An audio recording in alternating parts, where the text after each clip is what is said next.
नमस्कार दोस्तों स्वागत है फिर से नए वीडियो में आप सभी का। तो साथियों, आज हम लोग इस सवाल को हल करेंगे।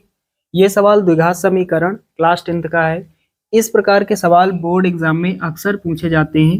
चलिए एक बार सवाल पढ़ लेते हैं, उसके बाद इसको हल करते हैं। यहाँ पर लिखा हुआ है द्विघात समीकरण 2x² + 5x + 4 = 0 का विविक्त कर ज्ञात कीजिए और फिर मूलों की प्रकृति ज्ञात कीजिए।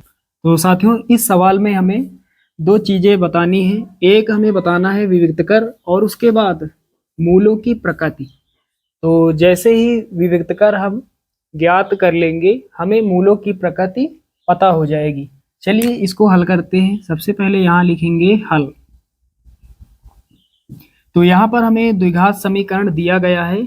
यहाँ पर 2x² + 5x + 4 = 0। इसको हम मान लेंगे समीकरण 1। अब यहाँ पर क्या लिखेंगे? यहाँ पर लिखेंगे समीकरण 1 की तुलना।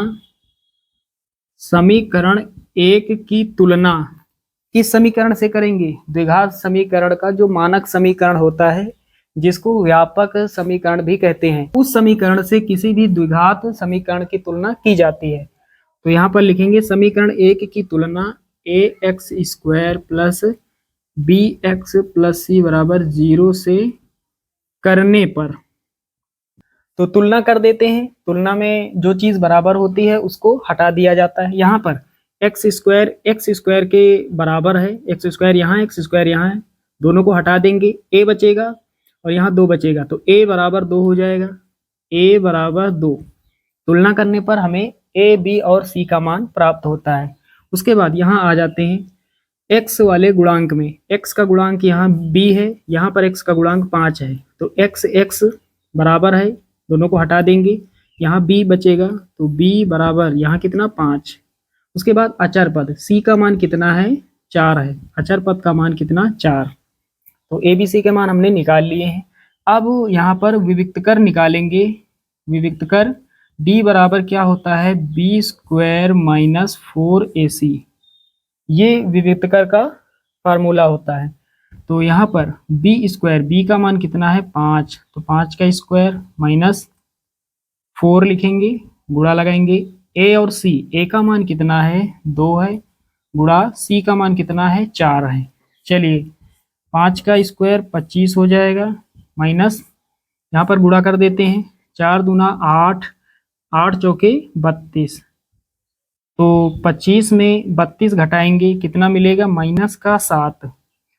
तो यहाँ पर d का जो मान है वो माइनस में आ गया। यहाँ पर d का मान हमें ऋणात्मक प्राप्त हुआ।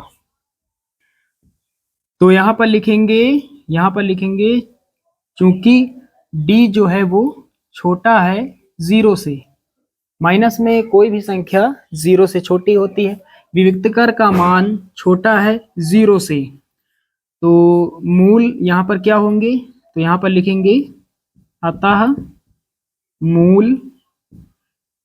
मूलों की प्रकृति बतानी है।